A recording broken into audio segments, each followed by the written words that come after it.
You can spot every fake in the room. No one has ever spotted you. That talent is the real intelligence no performance can copy. The thumbnail names it, a face half skin and half pale mask. Jung calls the mask the persona, the face we build so the world never reaches the one underneath. A mask can repeat, but it cannot respond, and under all 8 signs the same thing hides. So you fill every silence, because in that silence the whole performance could collapse.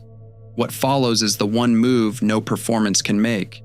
You are about to see 8 things a mind does, and each one will uncover a fear the performance was built to hide. One of them will look, from the outside, exactly like losing. By the last sign you will see what all 8 are made of, and why the sharpest voice in the room is so often the most frightened. Real intelligence was never a performance. It is what a mind does the moment it stops guarding itself, and the reason so few manage it has nothing to do with being fake. Being seen without the mask is the most frightening thing a person can do. This one lives in the body before it becomes an idea.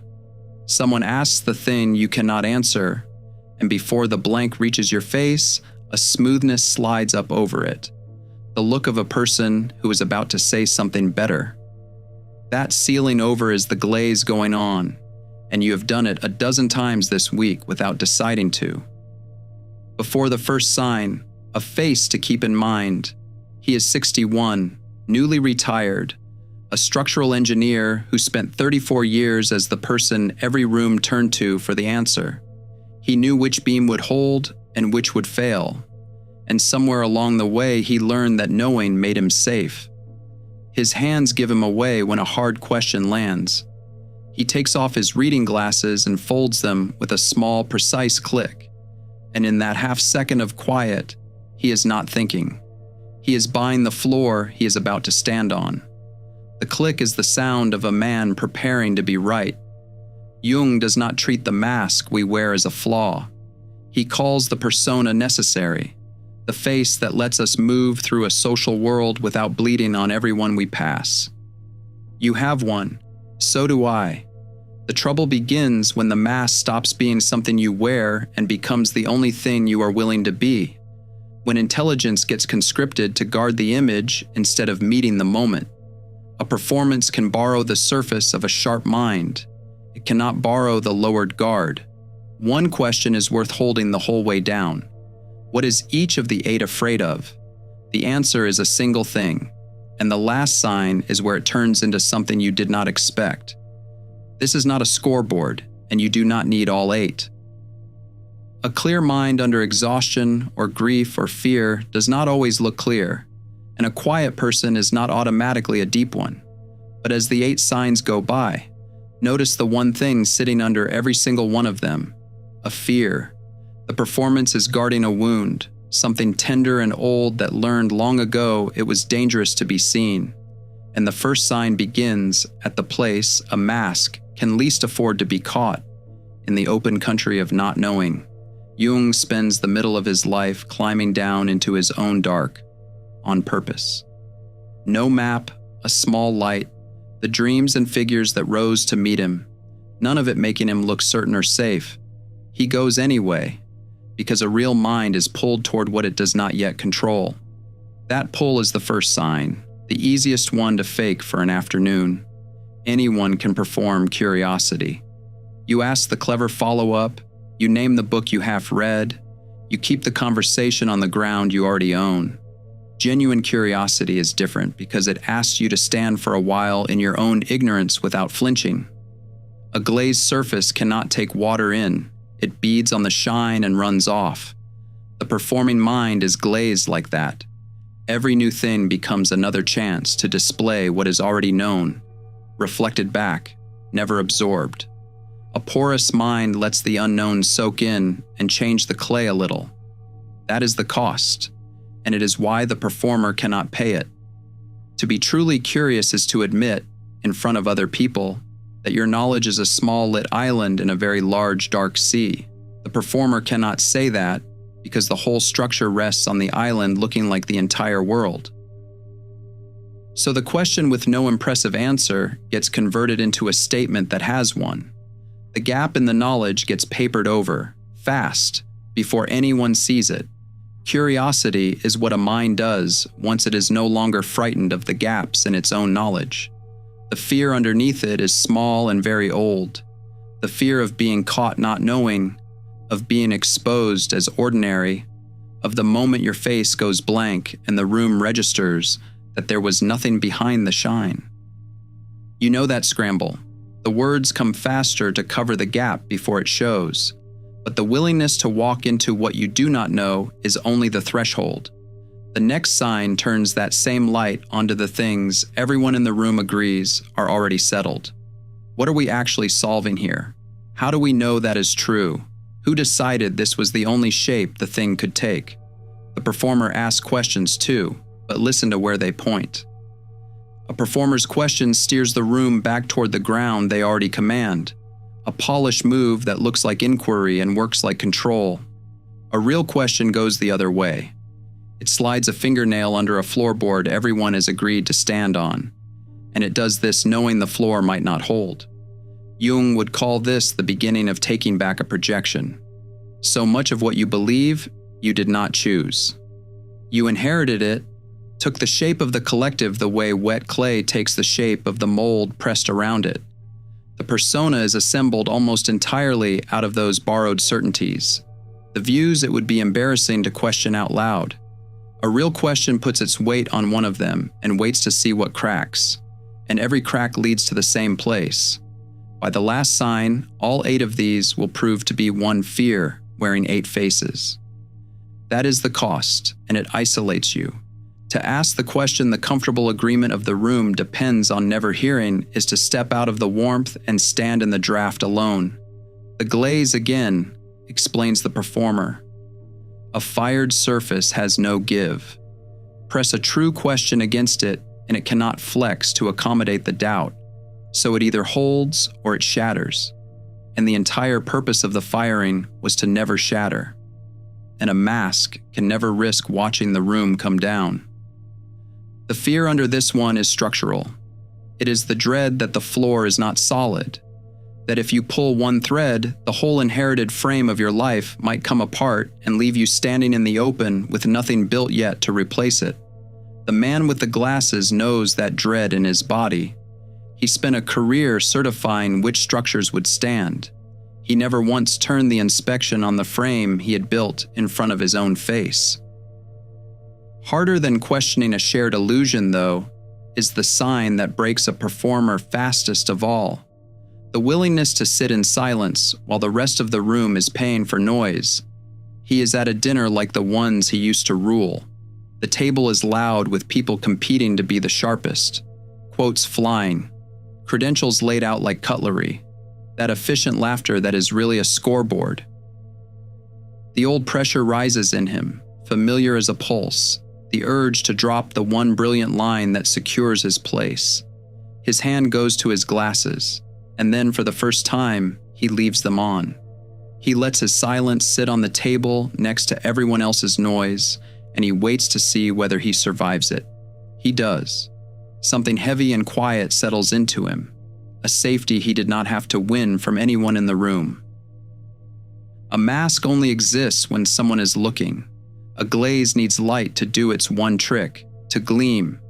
Set a glazed figure in a dark and empty room, and the shine has nothing to perform against. This is why solitude steadies a real mind and unnerves the performer. Jung says it plainly, that the one who looks outside dreams and the one who looks inside wakes. Alone, with the audience gone and the performance suddenly pointless, the performer meets a silence shaped exactly like a question. If the room is empty, who is the shine for? And under that, worse, is anyone here at all?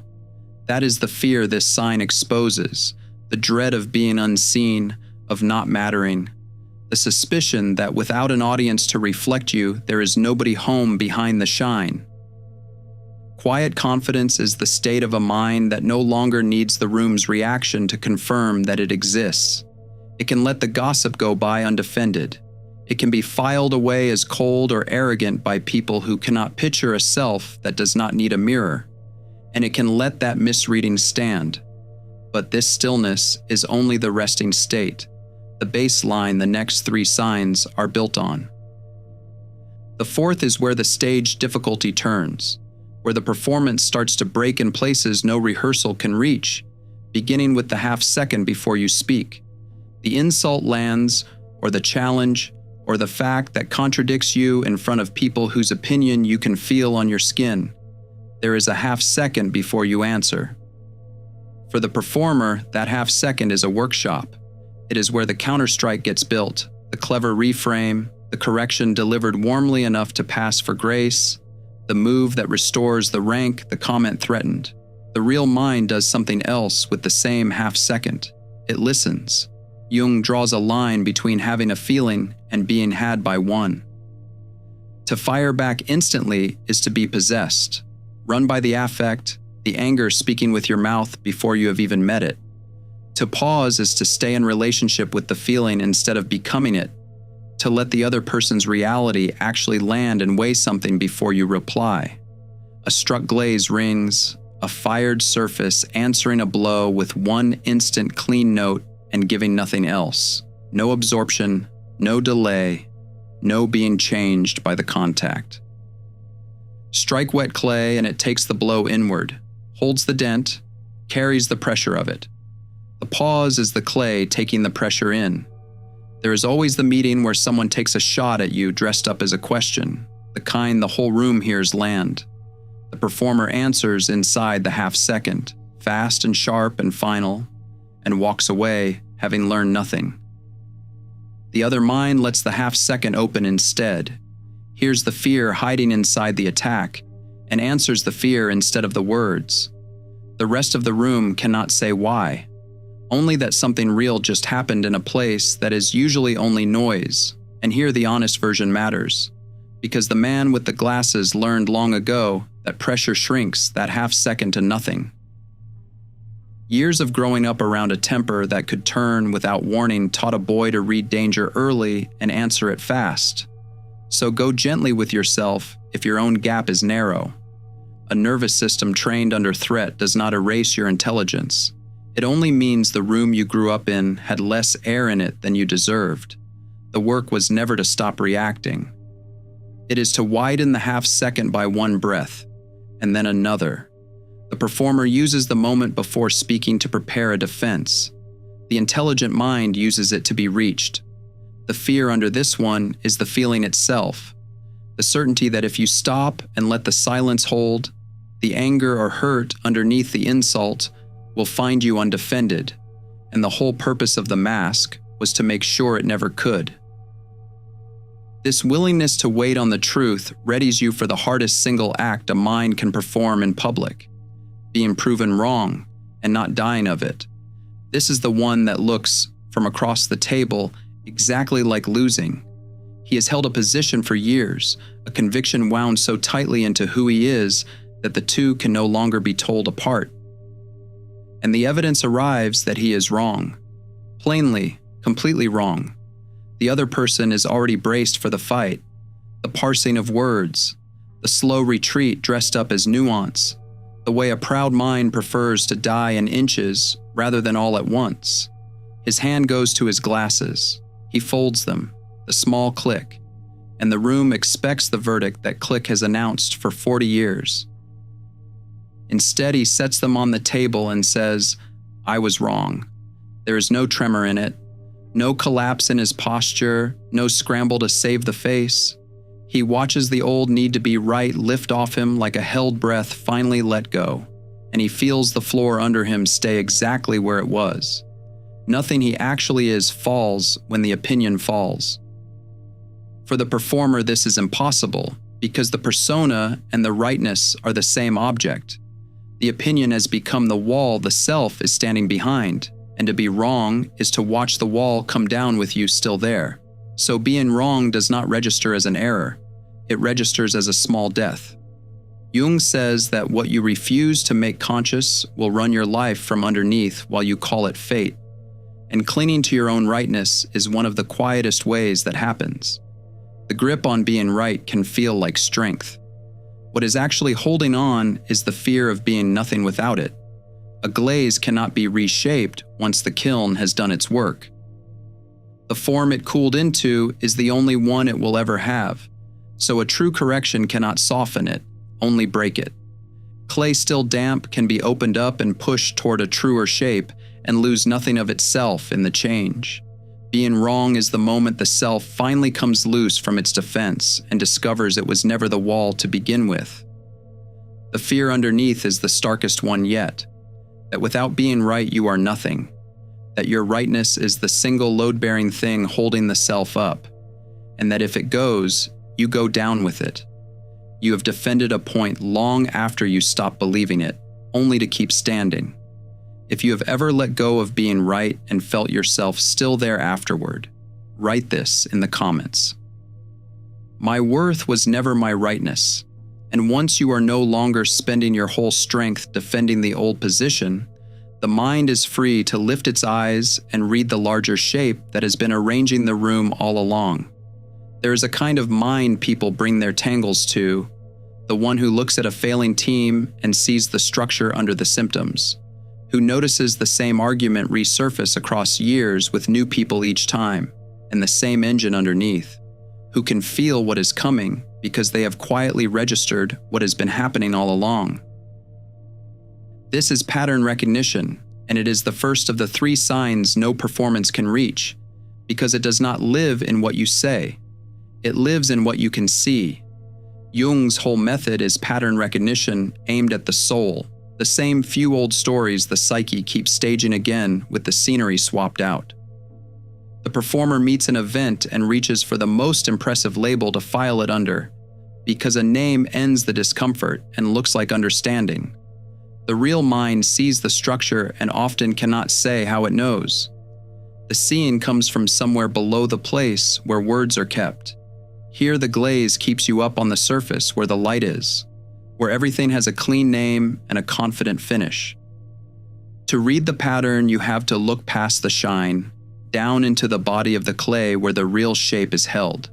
The performer will not go down there, because down there is exactly what the performance was built to avoid, and seeing the pattern costs you something the label never does.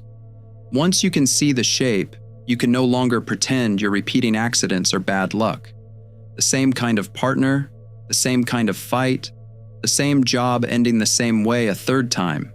Pattern recognition forces you to suspect a magnet in your own pocket, to take responsibility for the script you keep casting without meaning to.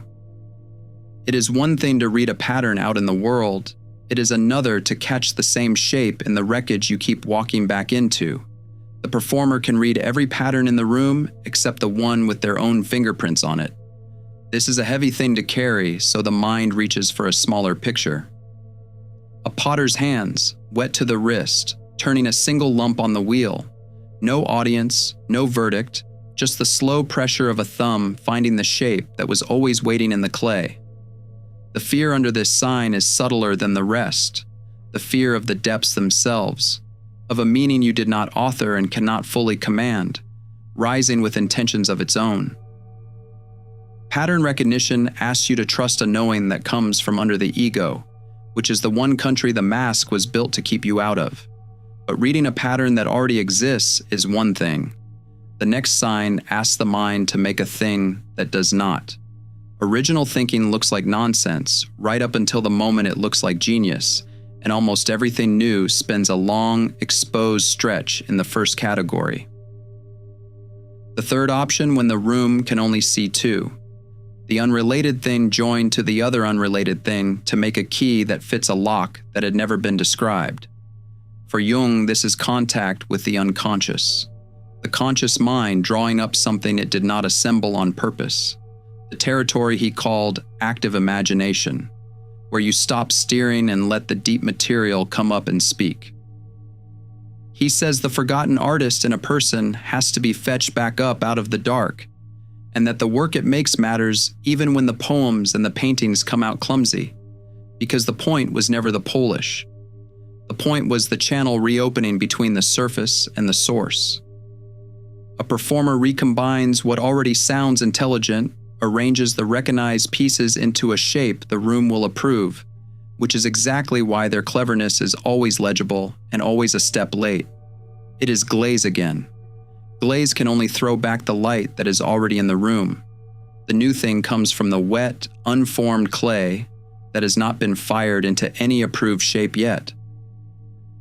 To say an original thought out loud is to stand in full exposure, holding a thing the room cannot place, risking the blank stares of people who only feel safe with what has already been approved. The fear this time is of looking foolish, of being the one who said the strange thing a beat before anyone agreed it was brilliant, and of the long silence that follows when they never do. Originality is what arrives once a mind has made its private peace with looking wrong in public, which brings us to the 8th sign, the only one that breaks a performance completely, because it does not happen on a stage or a page. It happens in front of another living person with no script between you. The hardest thing to fake was never brilliance. It is accurate humanity, the live and unguarded contact that lets another person fully exist in front of you. This is empathic accuracy, the reading of what someone truly needs in the moment, dignity rather than a solution, the anger that is really embarrassment in a borrowed coat, the silence a grieving room is begging for while everyone keeps filling it with words. Even wit belongs here, the real kind, because a genuinely funny read is empathy moving fast, a feel for the room's exact temperature caught quickly enough to shift it, which is the one thing a rehearsed line can never do. You have felt the hollow copy of it, someone performing concern over another person's pain, the words technically perfect, and a cold vacuum standing behind them where the feeling should be, and you were the only one in the room who registered the chill. That cold is the sound of a mask doing empathy. It gets the shape right while the substance never arrives. Jung says that when two people truly meet, it is like two substances coming into contact, and if there is any reaction at all, both of them are changed. There is the whole problem for the performer. To be genuinely affected by another person is to let the mask move, and a mask that moves is no longer a mask. So the performer manages the meeting instead of having it, stays warm at a controlled distance, never once altered by what they hear. Two glazed figures set side by side make a small, clean click and slide apart, sealed, each leaving the other exactly as they found them. Press two pieces of damp clay together and they take each other's print, both of them marked, neither one able to pretend afterward that the contact never happened. And the cost is the steepest of all 8. To meet another person this way, you have to set the shield down while they are still holding theirs, feel their weather without drowning in it, and stay there, unprotected, for as long as the meeting lasts. That is why this sign comes last, and why it cannot be copied at all. The fear underneath is the one all the others have been circling without naming. The fear of being reached, of being known, all the way down, past the shine, where the clay is still soft and still carries every old mark. So those are the 8. Now look at what you have been counting this whole time. 8 signs, and not one of them was a rare gift handed to a better class of brain. They were 8 versions of one event, the moment a mind stops protecting itself, and each one was holding a fear, the fear of not knowing, of the frame giving way, of being unseen, of the feeling itself, of being nothing without your rightness, of the depths of looking foolish, and of being known. 8 signs, 8 fears, one shape repeating.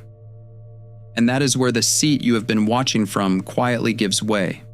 For 8 signs, you have had a clear view across the room, the fear under someone else's polish, the wound the face was built to cover. The same 8 signs describe the one doing the watching. The mask is armor. A mind assembles it early, in some year when being seen as not enough turned dangerous, and then wears it so long it forgets the thing is on. The performer on the far side of the table is no lesser sort of mind, They are you, a few fears further along. No mind crosses a single day without a mask. Anyone can grow an eye sharp enough to catch the masks on everyone else. The rare thing, the move a performance can never copy, is the willingness, now and then, with the right person, to set your own down and survive being seen underneath it. Almost none of us manages it easily, and the fear that holds another face in place, once you have seen it, tends to soften you rather than sharpen you, because you have just felt the same fear working in your own. He is at a kitchen table now, across from someone he loves who is performing hard, holding him off with difficult words. The old him would have dissected them or gone quiet and nursed the grievance for a week. He does neither. He leaves the glasses in his pocket. He sets his cup down, leans in, and lets his eyes meet theirs with plain, unarmed warmth, speaking to the frightened person behind the performance instead of to the performance. And in the presence of someone who is no longer defending anything, the other one's shine slowly goes soft. Where the two of them actually touch, the glaze turns back into clay and takes a print. The performance does not end because it lost. It ends because, for one moment, it was no longer needed. The smartest thing a human mind can do is also the most frightening: to stop performing long enough to be known. The mask was never a crime. If this mirror has helped you find your own armor, the braver question turns away from who around you is faking and toward which of these 8 fears is yours, and who you would have to stop performing for, even once, to set it down. If that question lands somewhere real, write this in the comments. I would rather be known than admired. Whatever the answer turns out to be, let the part of you that is still soft stay soft. That is the only part that was ever able to learn anything, or to be reached by anyone, or to become something you have not already been. Trust the root that works in the dark. Empaths aren't broken, they're alchemists in progress. The Alchemist's Path gives you drills, Jung-based boundaries, and 3 exclusive chapter videos to turn overwhelm into clarity. By Surreal Mind, 236-page downloadable ebook in stock. Begin now at thesurrealmind.com.